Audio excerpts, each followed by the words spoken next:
The Joel Fernandez Show is a talk show channeled spontaneously from source to edify and help raise the vibrations of truthers, starseeds, Christic alchemists, and others who have seen through this illusionary matrix into messianic consciousness by discussing hidden knowledge, higher dimensions, and manifesting so that we can shine our light for everyone to see and co-create the earth that we know we actually deserve to live in. Don't! I gotta go! I'm working on the show!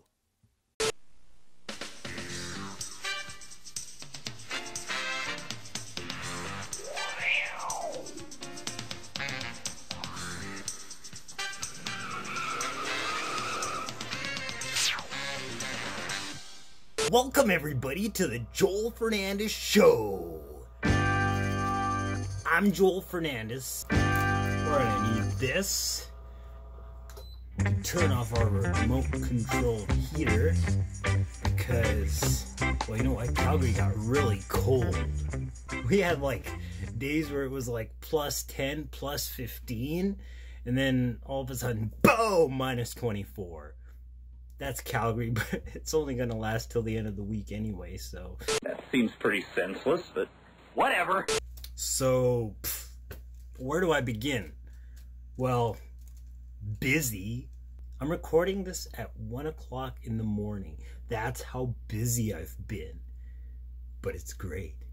The second month, Nadavar, is already underway. And the whole theme for this month is to let your talents shine. Bear your vision to the world. Really not only be who you're here to be, but really fulfill your destiny, your calling, your purpose.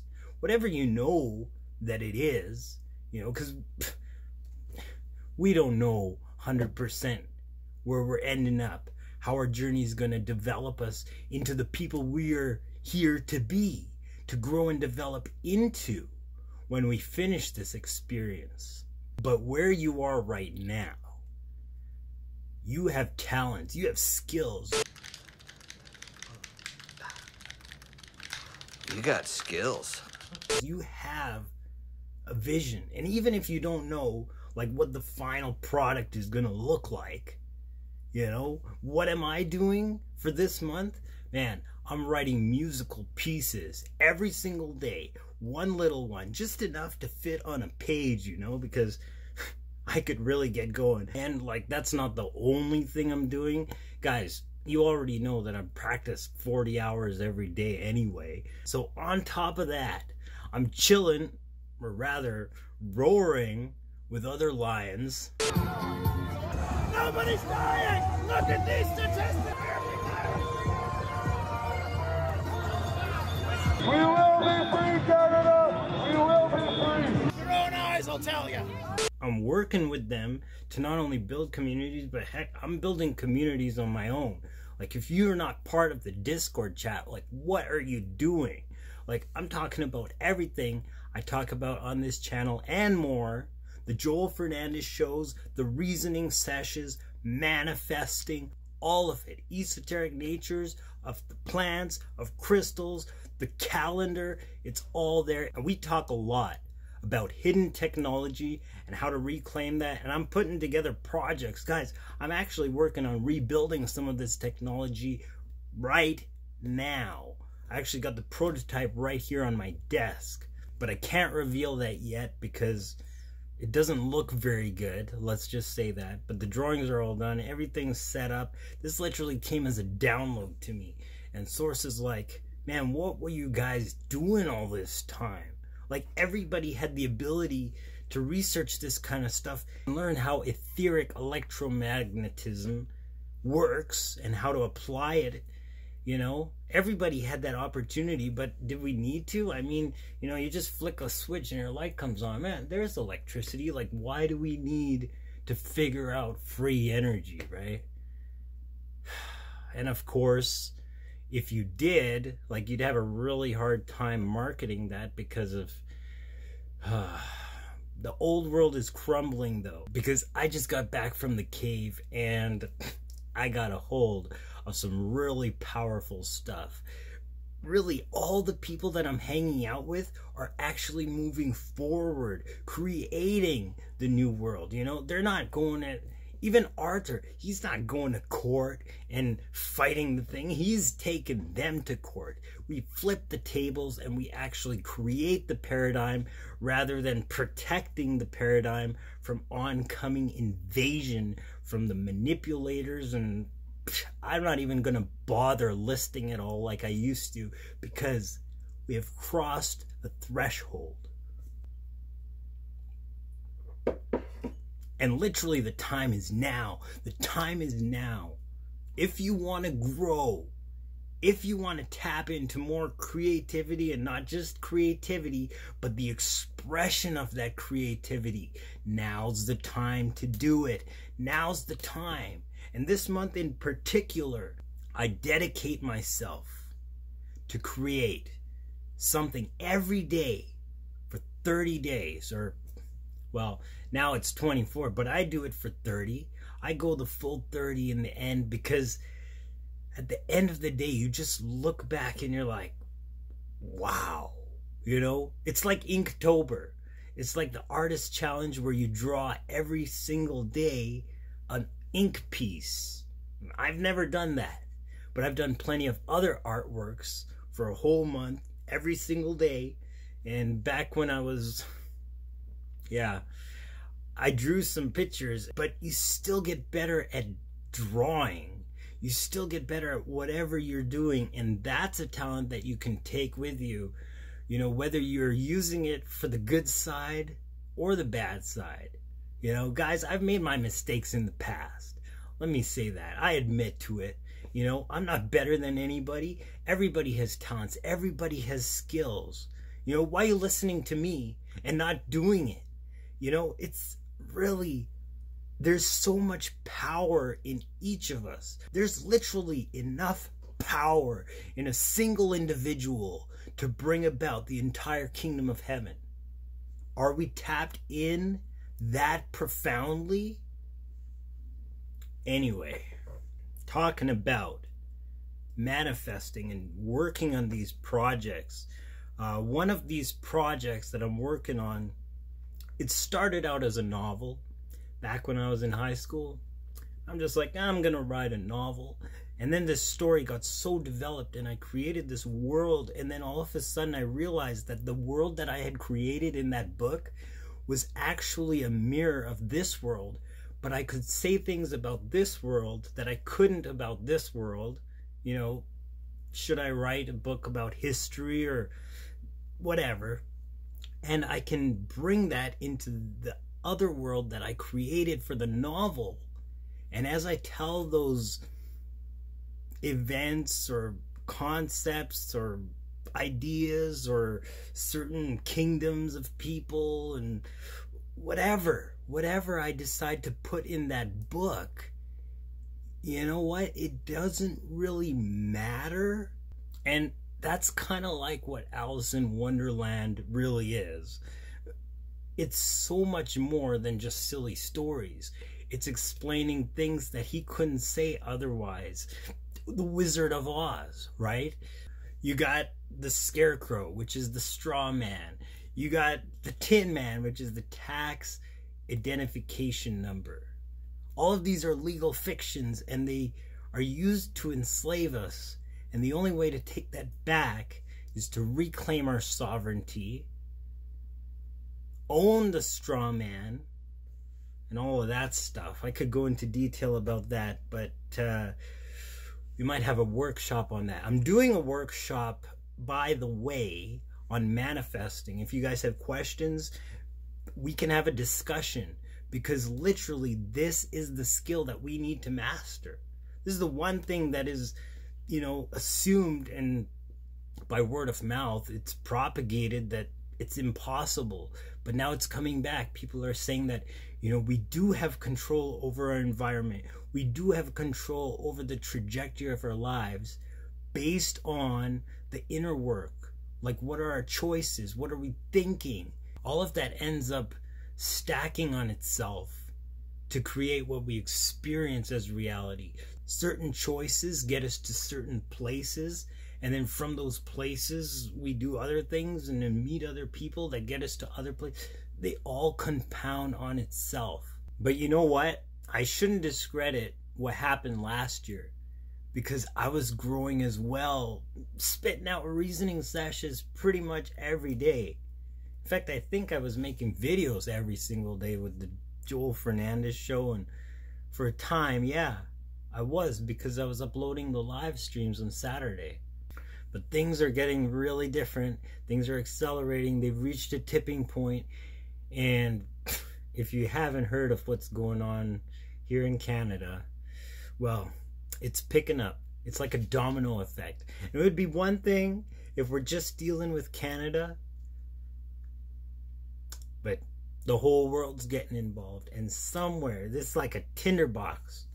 Somewhere there's going to be a spark. And boom! We mustn't forget the real issue here is self-development. Because we can't take anything material with us when we shed this flesh. But we take that character, that we buff it, we hone, that state of being. We develop, how can I say this? Again, it's like in the Matrix, the modals, developing consciousness or sentience or awareness, the I am, through experiences. Glory to glory. Glory, glory, glory. The real community, the real big community. It's accelerating so quickly. It's almost like there's been a shift, a page turn. That was the word that came through. The page is going to turn. Yahweh said, I will turn the page to the next prophetic rage. Some of you will remember this. I saw the end of all of this, the end of this political upheaval. And I saw us turn the page. I saw God take his hand and he just turned the page. And I saw on the other side of it. Some things the Lord will let me say, some things he won't let me say right now. But the first thing that will happen when the page turns is there will be great celebration. There's going to be a great celebration when this page turns. As long as it seems to have been in the earth, it will come like a flash and change. It'll just be a change that quick, like a flash. And then I heard the Lord say, we'll turn the page to the next prophetic rage. So there's more coming after. There's something very weird going on in the higher dimensions. Something like never before. But we win. That's the thing. It's already happened. It's already happened. Everything that I said last year in the reasoning sessions, you know, like how judgment is coming. Yeah, for real. For real, guys. This is history in the making. That's all I'm going to say right now. That's all I can say right now.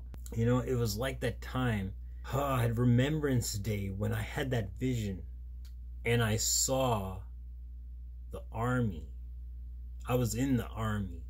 And you know what? We have just taken some land. While we were there was an agent. It was clear they were an agent for the enemy. They came up behind us and said, you know what? You don't own this land. You're not here. We've got guys coming to kick your butts. But I was like, this person is just lying. This line, we're here. We've taken the land. And then they're like, we need somebody to hoist the flag and we're choosing you. And I was like, why me? They're like, everybody gets a shot in the army. And I said, I don't want to. I'm tired. You know, I've got all this mental baggage from just coming from the battlefield. You know, cut me some slack. And they're like, they decided, it was like a group of people, and they voted, and they're like, no, he's got to go. This kid's got to go. So I went out there and I hoisted the flag. And the next thing I knew, when I woke up, well, it was Saturday morning.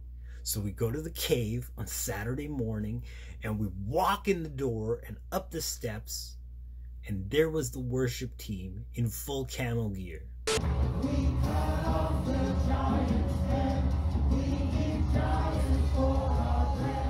And it was Remembrance Day, and we're remembering, you know, like the veterans and the war heroes and all that stuff. That is an issue for a whole other video. The reason why they have it on 11/11. Let's not go down that rabbit hole, right? But it's just like these dreams just kept coming. And another thing, while I was in the army, after I hoisted the flag, they're like, okay, go back to the barracks. You're just going to lay down. You're going to take it easy for a while. So I went back and I was there, you know, and all of a sudden, this other soldier comes up and he starts reading the Evangelion of Mark, right? But he's not reading it. He's kind of quoting it, and he's quoting the English like really good. He's like basically got it memorized. And then parts of it he's quoting in French, but his French wasn't completely accurate of the text. But anyway, it was the opening of the Evangelion or Gospel of Mark. And that same day, remembrance service at the cave, we have a drama that's basically a dramatization of the opening chapters of Mark. When they arrested me, Jesus went to Nazareth and preached the gospel. The time has come. The kingdom of God is near. Repent and believe the good news. Like, what? And this is just one example. And they seem to be fulfilling themselves much more frequently. And even older dreams are starting to be frequently realized. Some of that stuff is like out there, and it makes you wonder, like, what dreams are set to be accomplished and what dreams are just way beyond the choices that we can make in this experience. Anyway, that's why we have to manifest. That's why we have to master this skill, is so that we can actually create the good and choose the good.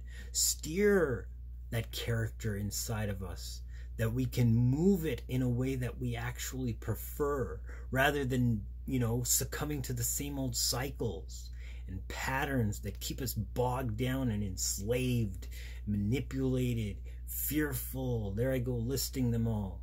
Don't give that stuff credence. That's why in Philippians it lists all the good things. So he says, and I'm paraphrasing here, but this is what he's saying. Guys, whatever's true, whatever's honest, whatever's just, whatever's pure, whatever's lovely, whatever's a good report, if there's any virtue, if there's any praise, meaning like if there's anything valuable, or if there's anything in it worth commending, think on these things. Really set your inner being, your soul, your mind, your intellect, and your functioning thought to focus on these kind of things. You will manifest these kind of things. You know, this whole letter is just an exhortation to really rejoice, right? He says, rejoice. And again, I'm going to say you, rejoice. And he's writing this like when he's in prison. He still knows how to manifest because he's got Christ working in him. He's got the mind of Christ. That's our inheritance. That's our inheritance. And here we are struggling and fighting and reacting to the evil that's coming at us. Well, not anymore. Now we're holding them accountable. And things have been brought to the surface like never before. The movements that have been started under oppression are just going to skyrocket. when that oppression is dealt justice. It's all part of the plan. This is what Source tells me. It's all part of the plan. But the plan has a bigger picture. And when I say it's all part of the plan, I mean that word all. But it has to purge the evil from society. It has to purge that kind of experience, that kind of state of being. We can't manifest when other people are manifesting otherwise.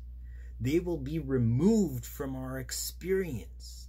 And that's exactly what it is about. When the world splits, that means we have transcended a threshold where certain, I'm not drawing the line at evil versus good, but it definitely seems that way.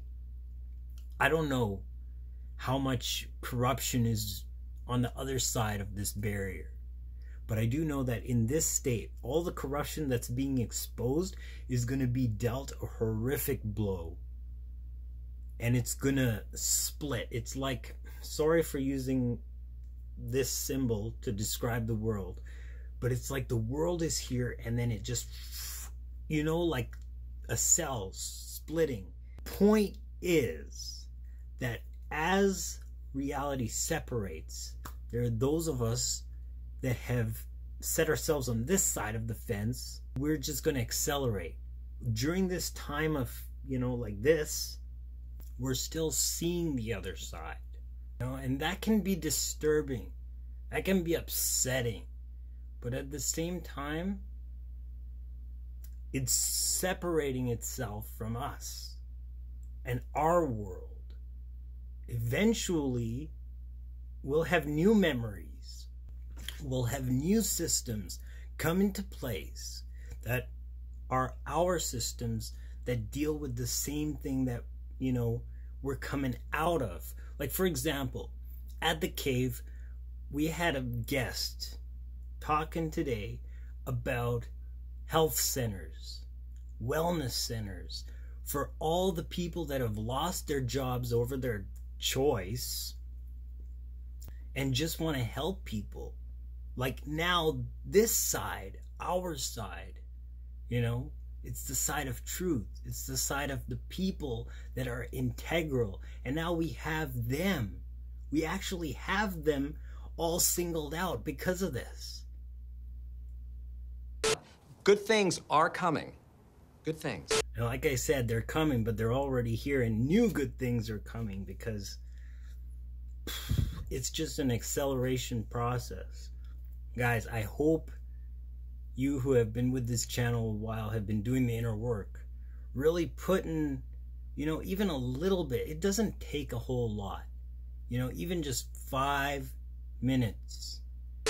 5 minutes. It's better than nothing, and it gets a lot done. It gets a lot done. You just address certain issues and then they're dealt with. And you can really resolve a whole lot. Ask yourself questions about what you want to do, what things you want to do. And you can really take it to the next level by trying out this 30-day challenge. Just do whatever you want to do. Do whatever you want to do. Like, do it for the month of February even. Whatever's left of it. You have at least 21 days to form those new neural connections and really let them set in and assimilate into your paradigms. They say that you can tell a person's attitudes or certain behaviors just by looking at their handwriting. And at first I was skeptical, right? And then you notice like people have very different types of handwritings, even though we all learned to write on the same ledger lines at school, the same cursive script that was across the top of the chalkboard. And that's another thing, the cursive script. But people have tiny writing, people have big writing and round writing and really elongated writing and horizontal writing, and some people's lean to the left and the right. capital writing, open loops, closed loops, loopy descenders, not loopy descenders, descenders that basically don't exist, and really tall letters or really short letters. And they really do tell things about a person's personality. But the question came to me like, if you can tell a personality by the handwriting, can you change your personality by changing your handwriting? It was a question that I had to figure out. And so I trained myself to adjust my handwriting. And I did it intensively for like about a month.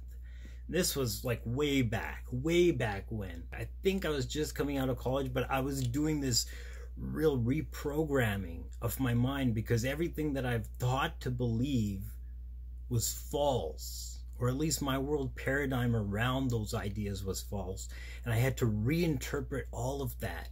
And after that time, I did notice some changes, and I went back and looked at some of my old handwriting, especially like around the time I went over like this severe breakup, and that was the catalyst.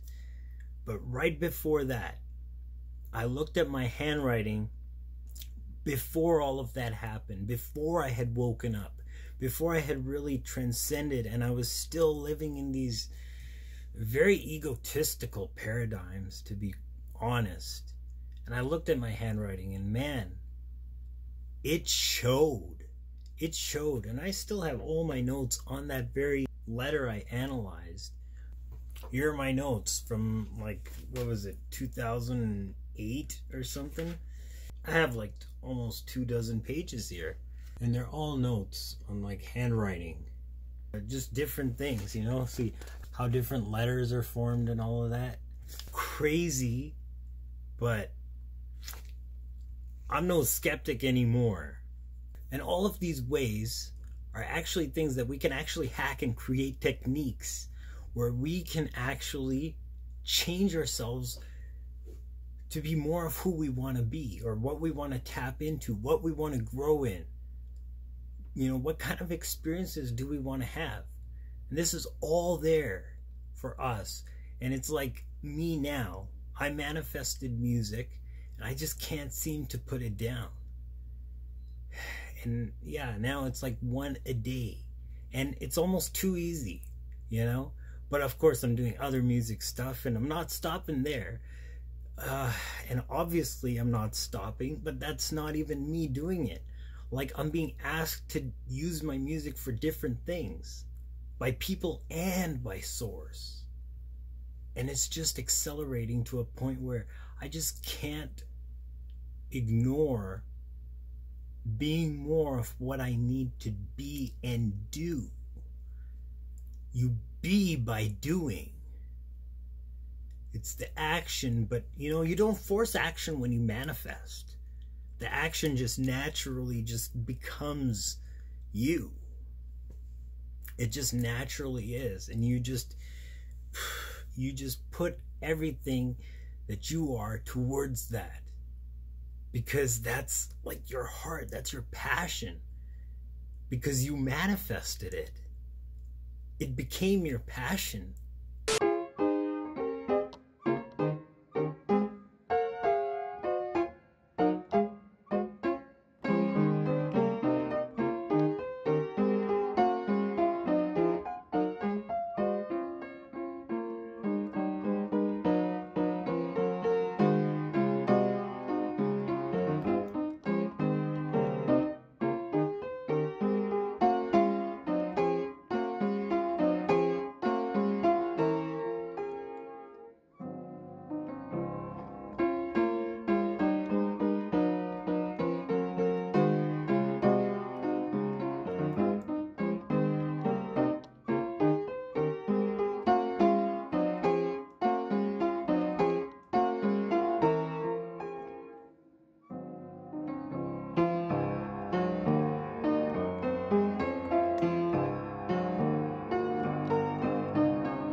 the opening crescent of the moon. And when you do see the opening crescent, just remember that month and take a couple days to fast. And you can fast like for the day and then eat in the nighttime, or you can like fast 3 days just on water, or even longer than that. I remember I did a 7-day water fast when I was still working at IKEA. That was rough, but I did it. 7-day water fast. It would have been better if I did it while resting, so that gave more energy for the body to actually set to detoxifying and cleaning up things. But I had to do what I had to do. And while I was home, of course, I rested. But man, that job was just go, go, go, go, go. And yeah, I had to put in, I think, a Saturday 8.5-hour shift. Saturdays were brutal at the bistro, man. I'm so glad. I'm so glad those days are over. And even customer service at the handouts counter. I'm so glad it's over. And now I do this. I be the light and I shine, you know. And it's not just the videos, man. It's the music, you know. It's the stuff I write. It's the stuff I put together in my head. And of course, like I was saying, talking about this book, where I can actually put metaphors of our history, of technologies, of ancient reasons why things are the way they are, and, you know, put that in a way where it's not confrontational. It's entirely fictional. It's entirely fictional. It's built in a fictional world. It's just this world, but the name is changed and, you know, some of the ideas exaggerated, but it's the same window to different potentials that we've been programmed to believe that are a ceiling above us. When we tap in, when we actually manifest, we manifest because we are made in the image, and Elohim created the world through the spoken word. The spoken word, the logos. And it says that that is the spirit of prophecy. The spirit of prophecy is to speak something into existence because you are absolutely convicted in the fact that that is the blueprint that manifests physical reality. When we step into that state of being, that is called faith. When you actually know that you know that it is a reality, whatever it is. And so, therefore, that's what it all comes down to. Manifesting ultimately comes to manifesting ourselves in the best way. And then reality conforms. That's what it's all about. So we can manifest different things out there, and it will work. But not nearly as well as when we manifest ourselves to be that true, firm, inner conviction, having that inner conviction that Logos creates reality. And when we do that, we speak the word and we watch the world conform. And it, you know, might not happen the way our egos think it should happen, but that end is prophesied from the beginning. And it begins to manifest. And that end is a sure experience. If you don't divert your trajectory by steering into the realm of doubt. Because when you doubt, you manifest things to doubt about. It's easier to sit down and have a chat with y'all. But editing these videos is a lot of time. Right now my time is being spent doing other things. But I really want to share more, so join the Discord community. The link is in the description. You'll actually get a whole lot more variety on there than on YouTube. because I just can't post as easily on YouTube as I can on Discord.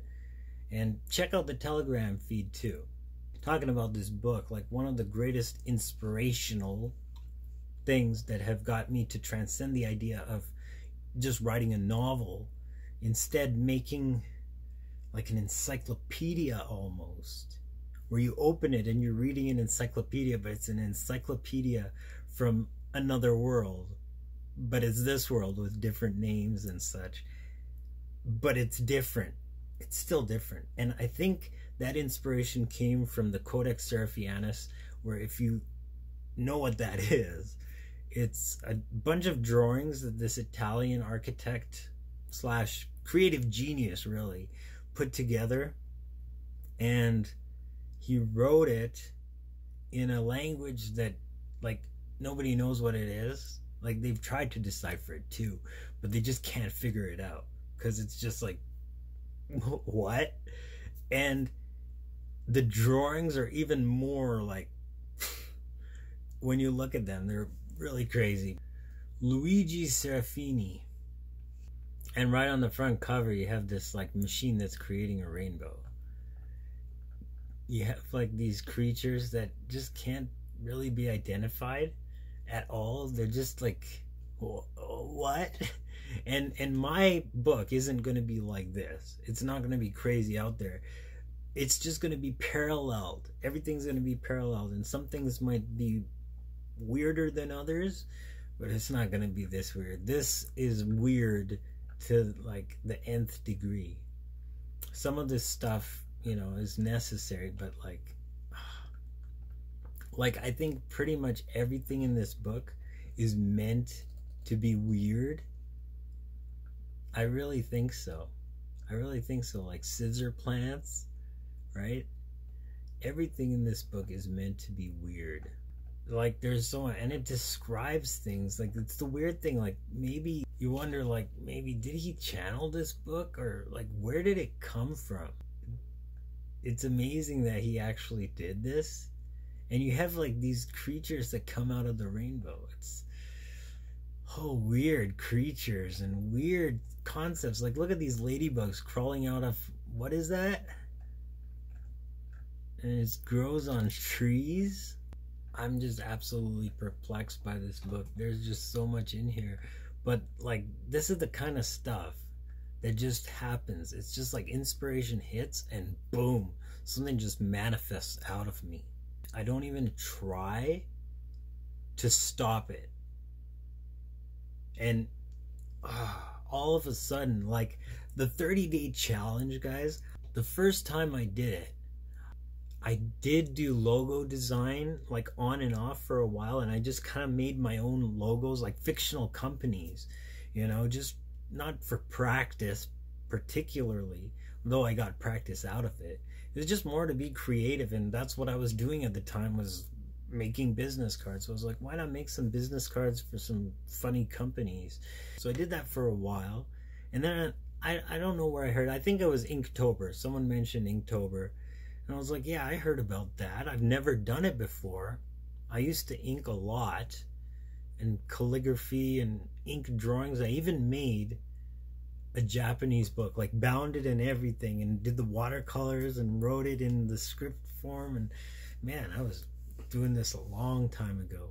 But you know, just calligraphy in general, I haven't really touched for a little bit of time compared to other things. Still got to get that painting done. They ask you how you are, you just have to say that you're fine when you're not really fine. But back when I had the print shop, I couldn't really, you know, do much art because I was spending my time at the office, and I was decently busy there. It ended up being a one-man show, to be honest. But yeah, I was doing everything from the designing to the actual like cutting business cards, and you know, shrink wrapping certain things, and just it was a nightmare. It was a nightmare in the end, because I manifested something to be screwed over by, when at first I manifested a way out and a way into my talents. when I got into that world, I just got bogged down by it. Anyway, there's another video on that, and I manifested myself out of that eventually. I figured it out again, and I manifested, I detoxed, my diet changed, and I started becoming much more along that journey of who I wanted to be. That was the time the calendar was downloaded. Well, it was actually drawn out by me. It was downloaded way before that, but I drew it out that time. Anyway, back to the story about the 30 days. When I thought of Inktober, I was like, well, I could do some business cards. So I did the business cards.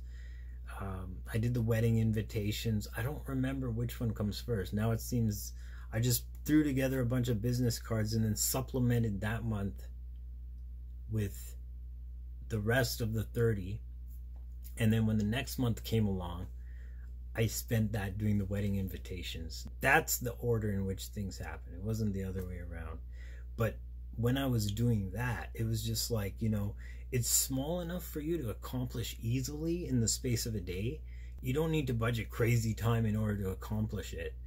And, you know, a lot of it was done rush because I kind of did it last minute, but I still held myself accountable. And I completed those 30 days because the satisfaction when you look back and you see 30 fictional companies with business cards and logos and whatever staring back at you, you know. And that was the first time. Then I did like some other projects, and yeah, Joel's Bowl was one of those projects. I just said, you know what, I'm going to do this for 30 days. The month of January 2020, I said, I'm going to start this year off with a bang. And mind you, I did. I accomplished that. I uploaded a video every day for 30 days, and they weren't pre-filmed. That was another thing. I was like in the kitchen nonstop making these dishes that I never make because they're so special to me that I save them for special occasions. But they're all recipes that I know, and I make them anyway. So there I was just making them, and I ate like a king for that month. It was amazing. It was amazing. But at the end of that all, I looked back and I had this food channel that other people were watching, and other people are commenting saying, you know, I'm going to try this. And, you know, people sending me their photos on Instagram. It's just like, what? You know? And then I just kept adding. Like after that, I did like one a week because, you know, that was what I was into. And that was what I had to do. I had the capability to do that kind of stuff. So I did that for a while. And, you know, then, you know what happened. And then when that happened, everything kind of changed. And all of that stuff that was holding me back from doing more of who I'm here to be was removed so that I could actually step in and do this more. And then I did, for 1 month, I did sketches of drawings. After that, like I think it was May, I did sketches of drawings. And then in June, I turned those sketches into actual pretty cool drawings. They were cool at the time. I'm not into that stuff anymore, but we have to be true to ourselves and, you know, acknowledge what brought us to where we need to be. You know, what did we learn in that process? Anyway, 30 days, it's great because, you know, it's intensive, and during those 30 days you're setting those new neural pathways also, and it takes those 21 days to actually cement them in. You know, it's like Daniel prayed for 21 days, but it took those 21 days from between the time his prayer was heard and the angel dispatched to the time of the victory, and the angel to actually be able to cross that barrier that the prince of Persia was holding against him and actually go and be able to converse with Daniel. It took 3 weeks, but in the beginning it was done. In the beginning it was done, and that's faith. That's faith. And Daniel, if you read the text, he was perfect.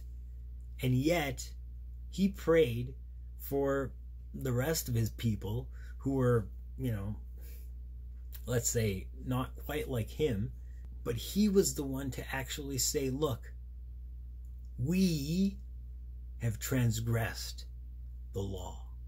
We have done wrong against Yahweh.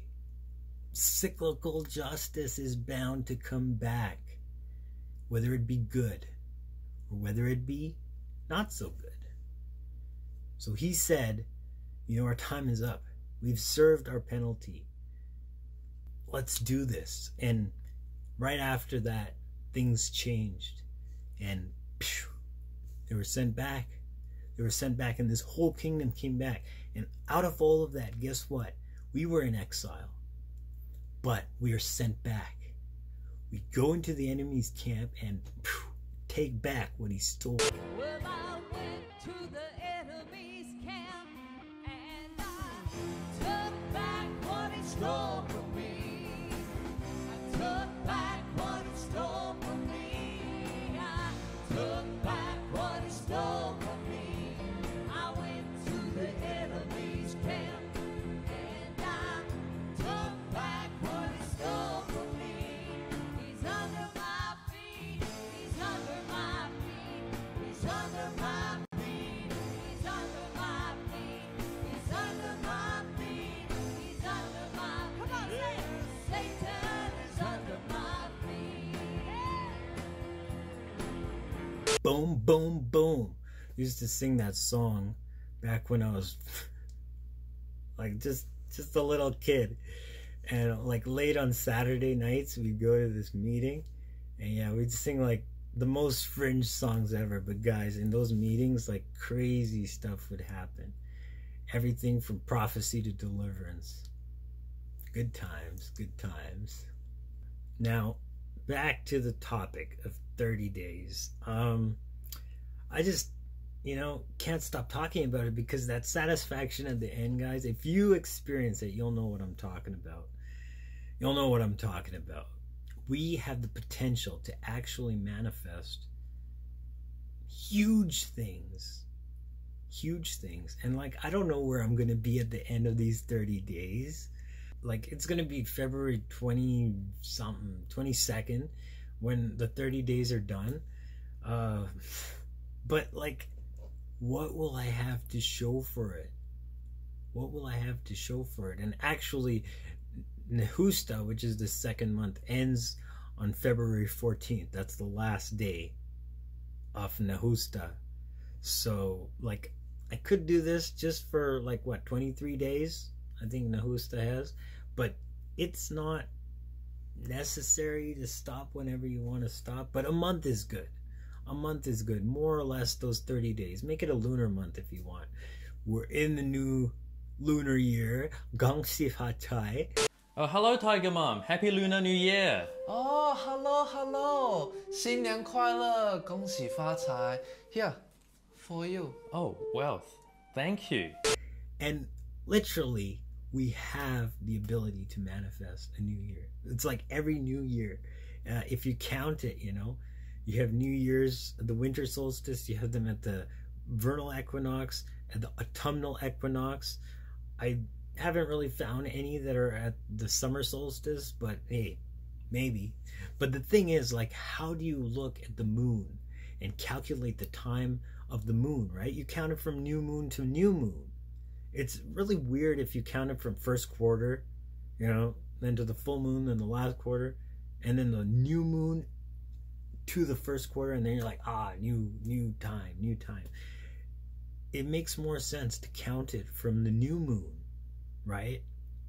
But the day, we count the day when the sun rises. You know, midnight is another subject all on its own, but why would we, as experiencers of physical reality here in this realm, why would we count time from midnight rather than sunrise? So it makes sense to count the dawning of the year from the spring when the sun crosses that autumnal equinoctial horizon. So the days become longer than shorter, and it's entering that daylight time of the year when the spring happens, and you know, the blossoms and the grass and all of that stuff, life comes back and the birds come back and all of that stuff. to the summer, and then the winter is the night again. But the beginning of the year is at the winter solstice, and this is also where it crosses the galactical meridian, and from there we actually can see that it has begun a new era. And we're seeing that in our own experience, this separating of the two earths. But the actual feeling of energy flow, it begins on that upward cycle of the sun, but it crosses the threshold at the spring equinox. And that's the beginning of like the birth of the year. But it doesn't end in the next spring. The year ends at the solstice, and then in the spring it's like it blossoms, and then in the summer it's thriving, and then in the autumn it starts to fade. Time starts to fade. You can feel it. You know, you really feel it. Everything kind of changes pace, and we move into this kind of waterly experience of time. Whereas, you know, you cross that threshold, it's more vibrant, it's more experiential. You know, I'm talking here in Calgary, okay, where we get minus 29 nights, and we're getting like, you know, we've gotten worse than that, to be honest. But, you know, just 3 days ago it was like 10 degrees. 2 days ago, 2. And yesterday it was like minus 16. So from plus 10, minus 16, we had a Chinook all that time, and poof, something blew the Chinook away. It was blowing all night like crazy, and it blew that Chinook away. Imagine blowing Chinook away. For those of you that don't know, which is probably everybody, a Chinook is something we get here in Calgary. It's named after the local native language, when they used to describe like warm air literally coming like gusts over the Rockies from the west, which is right out my window. You can see the arc of the Chinook where that wind is just blowing down across the land, and it literally cuts the cloud clean. But this is warm air coming from BC, from the Pacific ultimately, and it's just flooding in, and it's coming in. And when the first explorers actually came to this area of Canada, so we're told, right, they actually described the Chinook as like when you're trying to outrun it, your front horses are going to be trudging through the snow, and then the back ones are going to be like struggling in mud. That's the way he said it. Now, it's not that intense, but it's almost that intense. Like I said, if you want to wait for the weather in Calgary to change, you know, just make yourself a cup of coffee or something. By the time you're done, yeah, that's kind of what happens sometimes. Like I said, it was blowing all that night, and then we woke up in the morning with a bunch of snow on the ground and had to plug our cars in. But that's Calgary. And with that being said, I'm going to end the show here. I got to remember, I got to edit this, and I got to do a whole bunch of other stuff as well. So I'm going to post this video as soon as I can. I'm going to try and dedicate more time to actually doing these kind of talks and these kind of shows, and not so late at night. It's like 10 to 2 right now. And I still got work to do, and I'm still going to do it because I'm a night owl, and some of the best inspiration comes in certain hours of the night. I can talk the true hours. One day I'm going to make a clock. But that's technology that I really have to hone and get accurate. Describing the actual hours and the actual calendar. Because they're not equally divided, because the day is shorter than the nights, and the nights are longer, shorter than the days. You know what I mean? So the hours that are 12 in each, they change sizes, and they're not exactly all the same size. But that mechanism is still in development. The calendar too won't be printed this year because I am busy working on an infinite calendar. And that's going to be like this huge round disc of wood on which is going to be inlaid the calendar permanently. If you've seen the calendar, you know that there are these rings all the way around it. And each of these rings is a certain field of information, you know, talking about either what the moon is doing or what day of the week it is or what months, you know. So each of these rings are going to be separate. Well, certain ones are going to be co-joined, but like the days of the week are going to be able to shift according to the year and so on and so forth. The days will stay the same. The days stay the same. And then there's going to be a marker so that you can mark your progress around the calendar, and actually those lines line up with the stars in that field, and all of that stuff lines up. Guys, I don't do anything haphazardly. That stuff lines up. Check it out. And every day will line up with, you know, certain stars or whatever that is. That is part of it, though. That is the great clock. And this is what we're doing. We're reclaiming natural time. And that is pretty cool. That is pretty cool. Natural time, natural history, natural beingness, and awareness. Awareness is that which manifests. We are the creators of utopia. Let's do a good job. With that being said, I'll check you guys in a future video. Joel's signing out once again. I don't know why I salute, but whatever. I used to watch those Commander Kelly videos when I was a kid. But anyway, Agape, salaam, namaste, hotel.